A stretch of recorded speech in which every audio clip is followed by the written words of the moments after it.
everyone, welcome back to our channel Login Assist. In this guide video, I will show you how to log in Youku account. So first of all, launch open Youku application. If you do not have this application, you can download it from Play Store and App Store. You can see over here Youku application has been opened. So what you have to do is tap on the Me icon that you can see at the bottom right corner of your screen.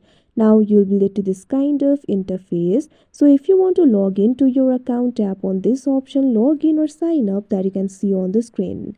Now after you do that, you'll be able to log in to your account. You can either use the phone or email, or you can also log in with Facebook or Google. Tap on the method that you used while signing up for your account. Here I'm just going to tap on this option, use phone or email. Now you can either use the email or phone number over here.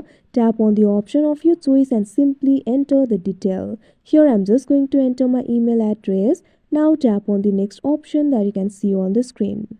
Now you can see over here you'll have to enter your password. If you have forgotten your password, tap on this option forget password and you'll be able to recover it.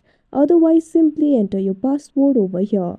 Now after you enter your password, tap on the login option that you can see on the screen. Now you can see over here you'll be logged in to your account. So that is how you log in Youku account. I hope you found this video helpful. Thank you for watching. Make sure to like, share and subscribe to our channel.